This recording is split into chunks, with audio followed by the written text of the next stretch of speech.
नमस्कार दोस्तों। तो स्वागत है आपका फिर से मेरे इंडियन रियल पॉडकास्ट चैनल पर। यहां हम आपको बताते हैं कि कैसे लोगों के ऊपर ऐसी पैरानॉर्मल एक्टिविटीज घटना घटी है जिन्हें वे आज तक अपनी जिंदगी से भूल नहीं पाए। कुछ लोग कहते हैं कि ये घटनाएं होती ही नहीं हैं, पर जिनके साथ ये बीतती हैं वे इन्हें मानते भी हैं और जानते भी हैं। यह कहानी हमें रमेश जी ने भेजी है। रमेश जी बताते हैं कि वे ऊटी के एक छोटे से गांव में रहते हैं और यह हादसा उनके साथ 1997 में हुआ था। वे कहते हैं कि इस घटना से पहले उनका परिवार बहुत खुशहाल था, हंसी खुशी जीवन बीत रहा था। लेकिन इस हादसे के बाद सब कुछ ऐसा बिखरा कि आज तक पूरी तरह संभल नहीं पाया। रमेश जी बताते हैं कि उनके परिवार में उनके माता पिता, 4 भाई, उनकी पत्नी और उनके 2 बच्चे रहते थे। घटना उस समय की है जब वे अपने खेत पर काम कर रहे थे। बरसात का मौसम था। ज्यादा बारिश के कारण रमेश जी खेत पर ही रुक जाते थे ताकि पानी का बहाव सही दिशा में कर सकें और फसल खराब न हो। वे खेत की रखवाली के लिए रात भर वहीं ठहरते थे। पहले के लोग इन बातों से नहीं डरते थे, लेकिन रमेश जी कहते हैं कि उस घटना के बाद वे अंदर से पूरी तरह टूट गए। एक रात करीब 1 से 1:30 बजे का समय था। उन्होंने खेत में 2 बांस गाड़कर ऊपर छप्पर बना रखा था और उसी पर लेटे हुए थे। अचानक उन्हें महसूस हुआ कि खेत के बीच से कोई उन्हें घूर रहा है। वे तुरंत उठकर छप्पर पर खड़े हो गए और इधर उधर देखने लगे, लेकिन आसपास कोई दिखाई नहीं दिया। वे फिर लेट गए और जैसे ही आंखें बंद कीं, उन्हें ऐसा लगा मानो कोई उनके बिल्कुल पास, उनके साथ ही लेटा हो। वे घबराकर तुरंत आंखें खोलते, लेकिन वहां कुछ भी नहीं होता। उन्होंने सोचा कि शायद ज्यादा काम की थकान की वजह से उन्हें भ्रम हो रहा है। अगली सुबह वे घर गए और अपनी पत्नी को सारी बात बताई। उनकी पत्नी जिस गांव से आई थी वहां इस तरह की घटनाएं आम मानी जाती थीं। किसी पर प्रेत चढ़ जाना या किसी को ऊपरी हवा लग जाना। इसलिए वह थोड़ी घबरा गईं, लेकिन रमेश जी ने उनसे कहा कि यह बात पिताजी और भाइयों को न बताएं, वरना वे परेशान हो जाएंगे। पत्नी ने भी किसी से कुछ नहीं कहा। 2 दिन बाद फिर बारिश हुई और रमेश जी को दोबारा खेत पर रुकना पड़ा। उस रात करीब 11 बजे जब वे सोने की तैयारी कर रहे थे, अचानक उन्हें लगा कि किसी ने उनका नाम पुकारा है।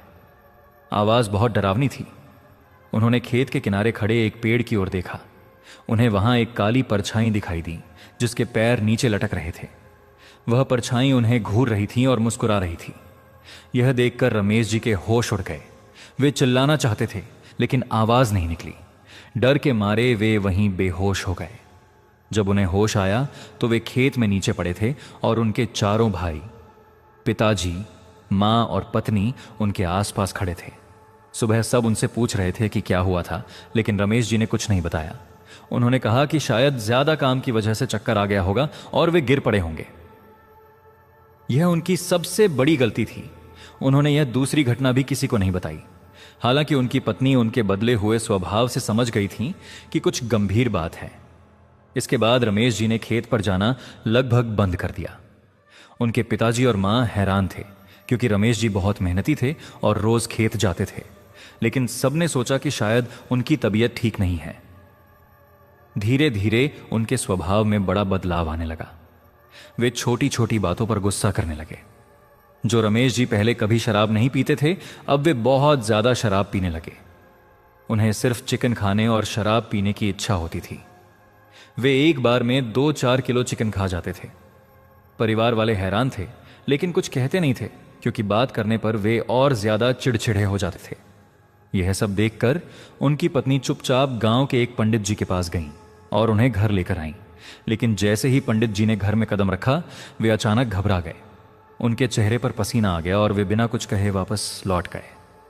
उन्हें ऐसा लगा जैसे किसी ने उनके चेहरे पर जोर से थप्पड़ मार दिया हो। पंडित वाले हादसे के बाद घर में अजीब अजीब घटनाएं होने लगीं। दुर्घटनाएं बढ़ती चली गईं। खेत का जो कारोबार था वह अचानक चौपट होने लगा। रमेश जी के सारे खेतों की फसल में कीड़े लग गए और पूरी पैदावार खराब हो गई। कभी घर में रखे पैसे अचानक गायब हो जाते, तो कभी राशन में कीड़े चलने लगते। यह सब देखकर पूरा परिवार हैरान और परेशान रहता। रमेश जी बताते हैं कि उन्हें बस इतना याद है कि वे हर समय गुस्से में रहते थे। अगर घर का कोई सदस्य उन्हें कुछ कह देता तो उनका मन करता जैसे वे उसे मार ही दें। उनका स्वभाव पूरी तरह बदल चुका था। यह सब देखकर उनकी पत्नी बहुत चिंतित रहने लगी।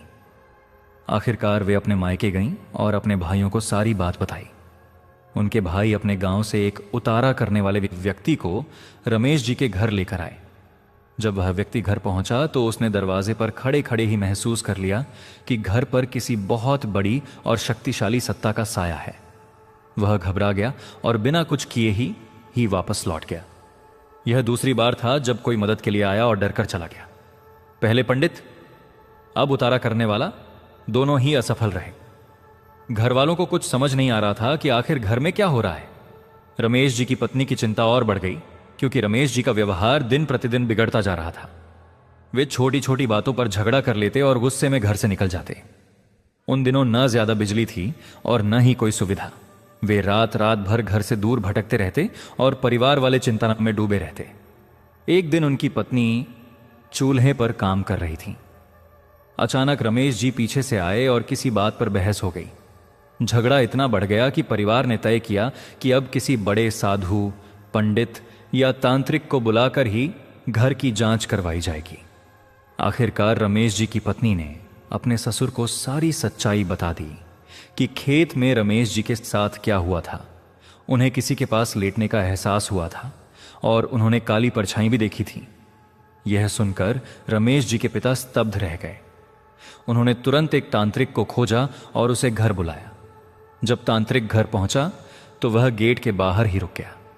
उसने चौखट के ऊपर एक काला साया देखा जिसके पैर नीचे लटक रहे थे और जो उसे घूर रहा था। तांत्रिक सिद्ध व्यक्ति था, इसलिए वह तुरंत डरकर भागा नहीं, लेकिन उसने समझ लिया कि मामला बहुत गंभीर है। कुछ समय बाद रमेश जी के पिता फिर उसी तांत्रिक के पास गए और विनती की कि वह दोबारा घर चलकर मदद करे, लेकिन इस बार तांत्रिक ने साफ मना कर दिया। तांत्रिक ने बताया कि जब वह पहली बार रमेश जी के घर से लौट रहा था तो उसे ऐसा महसूस हुआ जैसे कोई उसके पीछे पीछे चल रहा हो। जब भी वह पीछे मुड़कर देखता कोई दिखाई नहीं देता। फिर जब वह नदी के पुल से गुजर रहा था तो अचानक किसी ने पीछे से धक्का दिया और वह पानी में गिर गया। उसे ऐसा लगा जैसे कोई उसके पैरों को पकड़कर नीचे खींच रहा हो। बड़ी मुश्किल से वह बाहर निकल पाया। उस रात जब वह अपने घर सोया तो उसे महसूस हुआ कि एक काली परछाई उसकी छाती पर बैठी है और धमकी दे रही है, अगर तुम उस घर में दोबारा गए तो मैं तुम्हें मार दूंगा। तांत्रिक ने रमेश जी के पिता से कहा, आपके घर में जो भी शक्ति है वह बहुत बड़ी और खतरनाक है, मैं वहां दोबारा नहीं जाऊंगा। यह सुनकर रमेश जी के पिता पूरी तरह निराश हो गए। भारी मन से वे घर की ओर वापस लौटने लगे। रमेश जी के पिता वापस घर आए तो उन्होंने देखा कि रमेश जी घर में लड़ रहे थे और अपनी पत्नी से बहुत ज्यादा बहस कर रहे थे। रमेश जी के पिता जाते ही रमेश जी को शांत कराते हैं और बोलते हैं, बेटा तुम्हें क्या हो गया, ऐसा क्यों कर रहे हो। रमेश जी उस टाइम गुस्से में होते हैं और घर से निकल जाते हैं। रमेश जी हमें बताते हैं कि थोड़ा ही टाइम बीता था और रमेश जी के पिता का एक्सीडेंट हो गया। जब रमेश जी के पिता का एक्सीडेंट हुआ तो उनके हाथ में फ्रैक्चर आ गया और घर में बहुत ही ज्यादा दुख का माहौल हो गया था, क्योंकि पहले इतना सब कुछ हो रहा था और ऊपर से रमेश जी के पिता के हाथ का फ्रैक्चर होना और एक्सीडेंट हो जाना बहुत ही बड़ी दुर्घटना थी। रमेश जी बताते हैं कि उस टाइम ऐसा लग रहा था जैसे पता नहीं हमारे घर में ही सारी नेगेटिव पावर आ चुकी हो। तो क्या होता है जब ये सब हो रहा होता है, जो रमेश जी के बड़े चाचा रहते हैं वो ये सब देख रहे होते हैं और वो भी बहुत परेशान रहते हैं। एक दिन उनके बड़े चाचा किसी काम से शहर गए होते हैं। वहां उनकी मुलाकात उनके पुराने दोस्त किरणपाल सिंह से होती है। किरणपाल सिंह जो कि रमेश जी के बड़े चाचा के बहुत ही अच्छे दोस्त थे, बड़े सालों बाद मिले थे क्योंकि वो अब गांव छोड़कर शहर आ चुके थे। अब क्या होता है, जब रमेश जी के चाचा जी किरणपाल सिंह को ये सारी बात बताते हैं तो वो कहते हैं कि मैं एक अच्छे गुरु जी को जानता हूं। फिर किरणपाल सिंह रमेश जी के बड़े चाचा को लेकर जाते हैं और वो गुरु जी एक अघोरी होते हैं जो अघोर विद्या करते हैं। जब रमेश जी के चाचा जी उनके पास जाते हैं तो वो शमशान में जाते हैं क्योंकि ज्यादातर अघोरी वहीं बैठते हैं। जब वो जाकर अघोरी बाबा के सामने बैठते हैं तो बाबा एकदम बता देते हैं कि तुम्हारे घर पर एक बेताल का साया है जो तुम्हारे घर को इतने सालों से, महीनों से बर्बाद कर रहा है। क्योंकि ये सब होते होते रमेश जी बताते हैं कि 2 से 2.5 साल हो गए थे। जब अघोरी बाबा ये सब बताते हैं तो रमेश जी के चाचा जी हैरान रह जाते हैं। पहली बार उन्हें समझ में नहीं आता कि बेताल क्या होता है। अघोरी बाबा बताते, बेताल एक ऐसी प्रेत है जो बहुत ज्यादा पावरफुल होती है और बहुत जिद्दी और अड़ियल होती है। वैसे तो ये प्रेत जल्दी किसी पर नहीं आती, पर अगर किसी पर भेजी जाए तो इसे काटना बहुत मुश्किल होता है। अघोरी बाबा बताते हैं कि काला जादू से ये तुम्हारे घर पर छोड़ा गया था और वो भी तुम्हारे बड़े भतीजे के ऊपर। सुनकर रमेश जी के बड़े चाचा कहते हैं, मेरे भतीजे को बचा लो, मेरे परिवार को बचा लो, हमें इस दुविधा से बाहर निकाल दो। अघोरी बाबा कहते हैं कि मैं तुम्हारे घर चलूंगा, लेकिन उससे पहले मुझे 1-2 दिन की क्रिया यहां करनी होगी। अघोरी बाबा 2 दिन तक अपनी क्रिया करते हैं और फिर रमेश जी के बड़े चाचा के साथ उनके घर चलते हैं। जैसे ही वो घर से 1 से 1.5 किलोमीटर दूर पहुंचते हैं, रमेश जी जो कि चारपाई पर लेटे होते हैं एकदम गुस्से में आ जाते हैं। उनकी आंखें लाल हो जाती हैं और वो चिल्लाकर कहते हैं, जो चाचा के साथ आदमी आ रहा है उसे घर में मत लाओ, नहीं तो मैं तुम सबको मार दूंगा।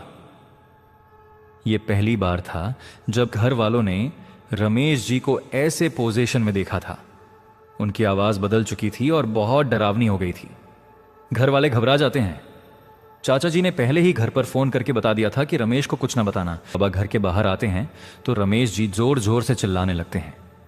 अघोरी बाबा को ऐसा लगता है जैसे गेट के चौखट पर एक लंबी परछाई खड़ी हो जिसके पैर नीचे लटके हों।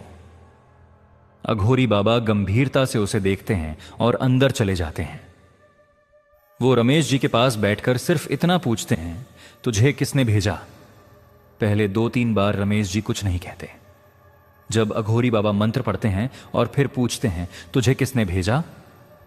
तो अंदर की एंटिटी बोलती है, मुझे भेजा गया है इनके पूरे परिवार को बर्बाद करने के लिए, धीरे धीरे तड़पा तड़पा कर खत्म करने के लिए।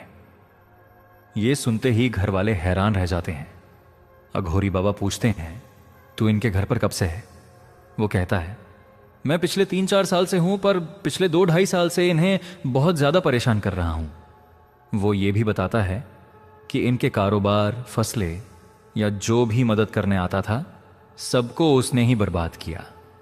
रमेश जी के पिता का एक्सीडेंट भी उसी ने कराया और जो तांत्रिक मदद करने आया था उसके साथ जो हादसा हुआ वो भी उसी ने किया। अघोरी बाबा पूछते हैं, तू जाने के बदले क्या लेगा? वो कहता है, मैं नहीं जाऊंगा।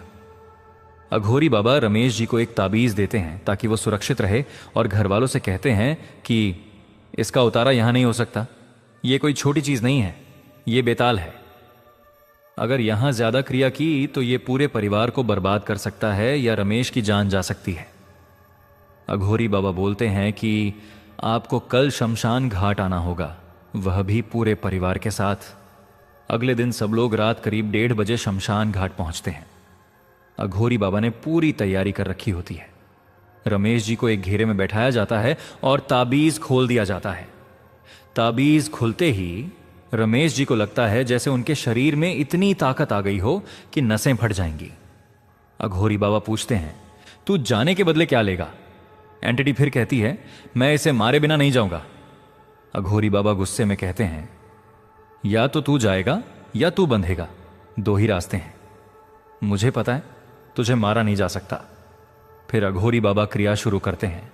वहां 2 बकरे मंगवाए जाते हैं, उनकी बलि दी जाती है और मंत्रों के द्वारा उस बेताल को एक हांडी में कैद कर लिया जाता है। फिर वो हांडी रमेश जी के बड़े चाचा को देते हैं और कहते हैं कि इसे किसी नदी किनारे पानी के बहाव के पास एक पेड़ के नीचे बहुत गहराई में दबा आओ और पीछे मुड़कर मत देखना, वरना यह तुम पर हावी हो जाएगा। रमेश जी के बड़े चाचा और 3-4 लोग उस हांडी को नदी किनारे दबा आते हैं। जब वो लौट रहे होते हैं तो पीछे से आवाजें आती हैं, लेकिन वो पीछे मुड़कर नहीं देखते, सीधे वापस शमशान पहुंच जाते हैं। अघोरी बाबा सबको भस्म लगाते हैं और कहते हैं, अब तुम इस चीज से मुक्त हो। अंत में रमेश जी बताते हैं कि अब उनका परिवार हंसी खुशी से रह रहा है, लेकिन अब वो जब भी खेत में काम करने जाते हैं तो बहुत ध्यान से रहते हैं। Subscribe to the Indian Real Podcast. Like and share for more hot